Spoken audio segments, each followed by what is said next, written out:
આધુનિક યુગમાં માણસના મનમાં સંવેદનશીલતા ઘટી રહી છે, જે ચિંતાનો વિષય છે। સાવ નજીવી બાબતમાં સરેઆમ લોકોને મોતને ઘાટ ઉતારતા અસામાજિક તત્વોના મનમાં હવે કાયદાનો પણ ભય નથી રહ્યો। મોરબીમાં પણ ઓવરટેક કરવા જેવી સામાન્ય વાતમાં એક યુવકને મોતને ઘાટ ઉતારવામાં આવ્યો। શું છે આ ઘટનાની વિગતો, જાણીએ આ અહેવાલમાં।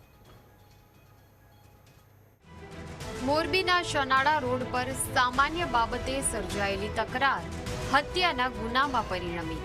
જતીન સોની નામનો યુવાન પોતાના પરિવાર સાથે કારમાં શનાળા રોડ પરથી પસાર થઈ રહ્યો હતો અને એ સમયે બાઇક પર આવેલા બે શખ્સો સાથે ઓવરટેક કરવા બાબતે તેને બોલાચાલી થઈ।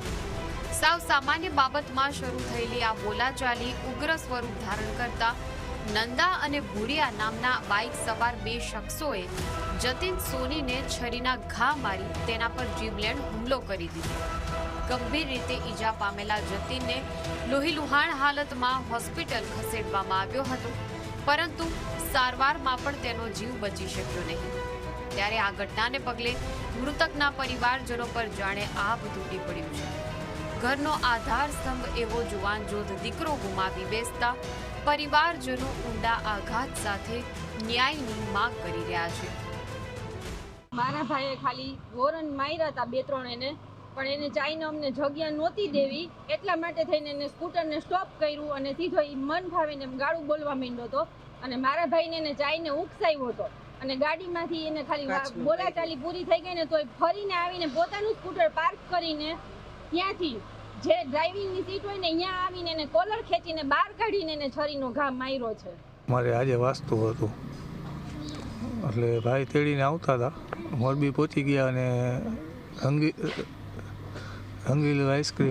રંગોલી આઈસ્ક્રીમ આગળ પહોંચ્યા અને અહીંયા સાઈડ કાપવા બાબતે માથાકૂટ કરેલ સામેવાળી વ્યક્તિ અને નીચે ઉતારી અને છરીના 3 ઘા માર્યા છે અને ભાઈની 10-15 મિનિટમાં ડેથ થઈ ગઈ છે। અમે પોલીસવાળા સાહેબોને એટલું કહેવા માંગીએ છીએ કે અમને ન્યાય મળે। મોરબીમાં આવા બનાવો વારંવાર બને છે, તો આવડું ખોબા જેવડું સિટી છે મોરબી, તો એમાં આવા બનાવ વારંવાર બને છે, તો કેમ કંઈ થતું નથી? એમ કંઈક કાર્યવાહી થવી જોઈએ આના વિરુદ્ધ। અને જો અમારે બહાર નીકળવું હોય લેડીઝને, તો હવે જેન્ટ્સને આવું કર્યું તો અમારે લેડીઝને કેવી રીતે બહાર નીકળવું? દિવસ નહીં હવે બહાર નીકળતા બીક લાગે છે। તો અમારી કલેક્ટર સાહેબશ્રીને અને બધા જે તંત્રીઓ મંત્રીઓ બધા જે કોઈ હોય એને અમારી એક જ માંગ છે કે કંઈક કાયદા સુધારો। 10-10, 12-12 વર્ષના બાળકો જો સ્કૂટર લઈને નીકળતા હોય તો આ કાયદો કહેવાય? અમે કાયદો કંઈક સુધારો, મોરબીમાં કંઈક સુધારો વધારો કરો, કચરાની માંગ અમે નથી કરતા। મોરબીના સોની સમાજમાં પણ આ ઘટનાના ઘેરા પ્રત્યાઘાતો પડ્યા છે। પરિવારની ન્યાયની ગુહાર સાથે સમસ્ત મોરબી સોની સમાજ પણ સતત તેમની પડખે ઊભો છે। મોરબીના સોની બજારને આજે સજ્જડ બંધ રાખી સોની સમાજના તમામ વેપારીઓએ ઘટના બાબતે રોષ ઠાલવ્યો હતો અને કડક કાર્યવાહીની માંગ કરી હતી। એક જો વેપારી ધંધાકીય માણસની આવા લુખ્ખા તત્વ આવી રીતે જેમ તેમ છરી મારી દે અને મારી નાખે, તો આ લુખ્ખી તો બધાની બંધ થવી જ જોઈએ। આજ આ વેપારી છે, કાલ બીજો છે, માટે ટોટલી આખી બજાર દરબારગઢથી નેहरू ગેટ સ્વતંત્ર બંધ છે અને બીજા પણ ઘણા જોડાયેલા છે, ઘણી દુકાનો, કારણ કે વેપારીનું ખૂન થવાથી દરેક વેપારીને આ નડતર છે। આ ઉપરાંત સ્થાનિક તંત્ર દ્વારા પણ આ ઘટનાની નોંધ લેવામાં આવી હતી। મોરબી પાલિકાના પૂર્વ કાઉન્સિલર દ્વારા પણ અસામાજિક તત્વોને યોગ્ય સજા કરી दाखलारूप कार्यवाही કરવામાં આવે તેવી માંગ કરવામાં આવી। सोनी समाज के व्यापारी की बहुत ही सामान्य बात के अंदर हत्या हुई है। उसका सभी मोरबी के व्यापारियों में बहुत बड़ा प्रत्याघात हुआ है।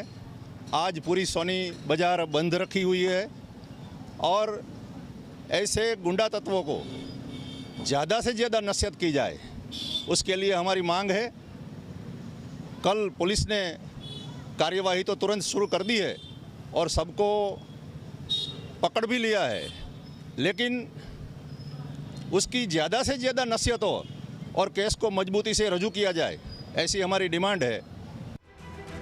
આ ઘટનાની જાણ થતાં જ ડીવાયએસપી, એલસીબી, પીઆઈ એ ડિવિઝન સહિતનો કાફલો ઘટના સ્થળે દોડી ગયો હતો અને કડકપણે ઘટનાની તપાસ હાથ ધરી હતી। મૃતકના મોટા ભાઈએ મોરબી એ ડિવિઝન પોલીસ સ્ટેશનમાં આ અંગે ફરિયાદ નોંધાવી છે। ત્યારે હવે પોલીસ આરોપીઓ સામે કેવા પ્રકારે કાર્યવાહી કરે છે તે જોવું રહ્યું।